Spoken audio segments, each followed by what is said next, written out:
Divide and rule policy കൊണ്ടുവന്നത് ബ്രിട്ടീഷുകാരാണെന്നാണ് നമ്മളെ പഠിപ്പിക്കുന്നത്. ഇത് കേട്ടാൽ നമ്മളൊന്നുകൂടെ ആലോചിച്ചാൽ മനസ്സിലാവും, ബ്രിട്ടീഷുകാർ വരുന്നതിന് മുമ്പേ ഇവിടെ ഒരു രാഷ്ട്രമായിരുന്നു. they had divided and ruled.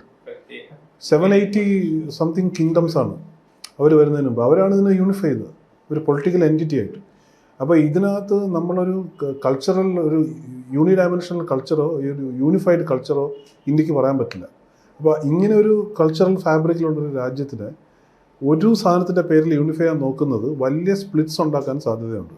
ഈ നമ്മുടെ ഈ കോൺഷ്യസ് ഫോൾട്ട് ലൈൻസിൽ, സോഷ്യൽ ഫോൾട്ട് ലൈൻസിൽ ഓൾറെഡി അത് തെളിയുന്നുണ്ട്.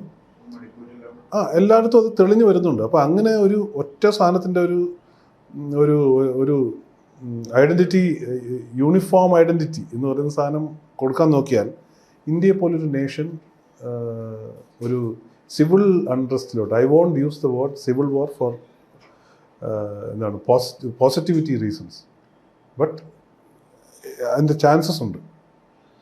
നമ്മളിങ്ങനെ ഒരു സാധനം ഇങ്ങനെ പറഞ്ഞുകൊണ്ടിരുന്നു. ഇപ്പോൾ ഹിന്ദിയുടെ കഴിയുന്ന സമയങ്ങളിലെല്ലാം ഹിന്ദി വേണം എന്ന് പറയുക. അപ്പോൾ അത് ഒരുപാട് സ്ഥലങ്ങളിൽ അതിനെ ഇഞ്ചുറി ചെയ്യാനുള്ള സാധ്യതകളുണ്ട്. അപ്പോൾ ദർ ഇസ് എ പോസിബിലിറ്റി ഇന്ത്യയുടെ ഫ്യൂച്ചറിന്.